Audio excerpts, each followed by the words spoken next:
অনেকে এই ফলটিকে চেনেন, আবার অনেকে এই ফলটিকে চেনেন না। এই ফলটিকে নোড় বা বড় ফল বলে। এই নোড় ফল বছরে দুবার হয়। আমাদের বাড়ির সামনের গাছে এই ফলটি প্রচুর পরিমাণে হয়। তো আমার মা আগের দিনই বিকালে পাঠিয়েছিল। পরের দিন বেলার দিকে আমি খুব ভালো করে নোড়গুলি পরিষ্কার করে নেব। প্রথমে জলের মধ্যে দিয়ে খুব ভালোভাবে হাত দিয়ে ঘষে ঘষে পরিষ্কার করে নিয়ে জল থেকে তুলে নিচ্ছি। তারপর আবারও জল দিয়ে একবার ভালো করে ধুয়ে নেব। ধুয়ে নেওয়ার পর একটি সুতির কাপড় ছাদের ওপর বিছিয়ে তারপর নোড়গুলি ওই 1 ঘন্টা থেকে 1.5 ঘন্টা মতো রোদে দেবো, যতক্ষণ ওই জলটা শুকিয়ে যায়। এই ফলটি দিয়ে আচার বানাবো। এই নোড় ফলের আচার খেতে ভীষণ সুন্দর হয়। আমি এই নোড় ফলের মিষ্টি আচার বানাবো।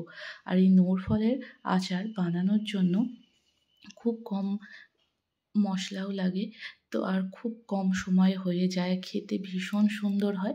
নোড় ফলগুলি 1-1.5 ঘন্টা পর রোদ থেকে তুলে এই যে মোটার অংশটি এইভাবে তুলে দেব। তারপর কড়াইতে আমি বেশ কিছুটা মিষ্টির রস দিয়েছি। এই রস দিয়েই আচার বানাবো। তবে এই নোড়ের আচার চিনি দিয়ে বানালে কিংবা গুড় দিয়ে বানালে ভালো হয়। এখানে 1 কিলো মতো নোড় আছে, তার জন্য 750 চিনি খুব ভালোভাবে ফুটিয়ে যখন একটি চিটচিটে ভাব আসবে তখন নোড় ফলগুলি দিয়ে দিতে হবে। আর আমি যেহেতু মিষ্টির রস আগে থেকে ভালোভাবে জাল দিয়ে রেখেছিলাম, যে রসটি ফুটে উঠতে তার মধ্যে শুকনো করে রাখা নোড়গুলি দিয়ে দেব। আর তারপর দিয়ে দেব সামান্য পরিমাণে নুন। এতে টেস্টটা ভীষণ ভালো আসে। আর এই নোড়গুলি খুব একটা বেশি টক না, হালকা টক আছে। তার জন্য আমি এখানে যে পরিমাণটি বললাম 750 গ্রাম চিনি দিলেই নোড়ের আচারটি খুবই ভালো হবে। আর এই নোড়ের আচারটি খুব ভালোভাবে ফুটিয়ে নিতে হবে যতক্ষণ না কালারটা চেঞ্জ হয়ে যায়। আর এই নোড়ের আচার বানানোর জন্য আমি এখানে কয়েকটি মশলা দিয়ে দিচ্ছি।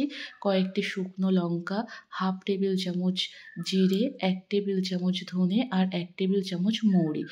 কড়াইতে খুব ভালো করে কয়েক মিনিট একটু ভালো করে ভেজে নিতে হবে যতক্ষণ না খুব সুন্দর একটি গন্ধ উঠছে।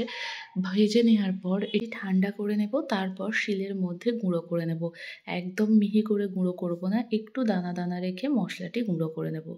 মশলাটি গুঁড়ো করা হয়ে গেছে, দেখুন একটু দানা দানা রেখে মশলাটি গুঁড়ো করেছি। এবার তুলে নেব। অন্যদিকে নোড়টি যে রসের মধ্যে ফোটাচ্ছিলাম সেটি ফোটানোর পর রসটাও দেখুন অনেকটা কমে গেছে আর কালারটা চেঞ্জ হয়ে গেছে।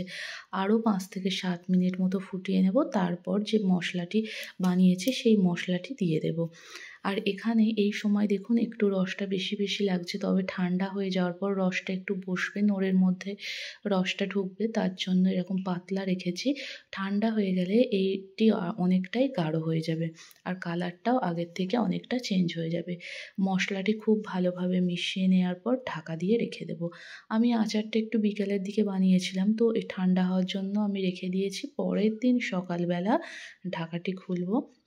দেখুন আচারটি অনেকটাই বসে গেছে আর কালারটাও খুব সুন্দরভাবে চেঞ্জ হয়ে গেছে। আর প্রত্যেকটি নোড়ের মধ্যে খুব ভালোভাবে রসটি ঢুকে গেছে। বাজারে এই সময় নোড় পাওয়া যায়, তবে খুব কম সময়ের জন্য পাওয়া যায়, কারণ এই নোড় ফল খুব তাড়াতাড়ি নষ্ট হয়ে যায়। যদি আপনারা এই ফলের আচার খেতে চান তবে এইভাবে বানিয়ে দেখবেন, ভীষণ সুন্দর খেতে হয়। তারপর একটি এয়ারটাইট কন্টেনারের মধ্যে এটি ঢেলে নেব।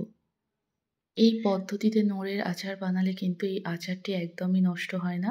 1 বছরের বেশি পর্যন্ত এই আচারটি ভালো থাকে। একটি প্লেটের মধ্যে দেখিয়ে দিচ্ছি, দেখুন কতটা সুন্দর হয়েছে। আর প্রত্যেকটি নোড়ের মধ্যে কিন্তু রসটা ঢুকেছে। আর দেখতে যেমন সুন্দর হয়েছে, খেতেও কিন্তু ভীষণই সুন্দর হয়েছে। ভিডিওটি কেমন লাগলো অবশ্যই কমেন্ট করে জানাবেন। আর যদি ভিডিওটি ভালো লেগে থাকে অবশ্যই একটি লাইক দিয়ে দেবেন। আর যে সকল বন্ধুরা এখনও চ্যানেলটিকে সাবস্ক্রাইব করেনি চ্যানেলটিকে সাবস্ক্রাইব করে পাশে থাকবেন। আর ফেসবুক পেজ থেকে দেখলে পেজটিকে ফলো করে দেওয়ার অনুরোধ রইল। দেখা হচ্ছে আপনাদের সাথে পরের কোনো ভিডিওতে।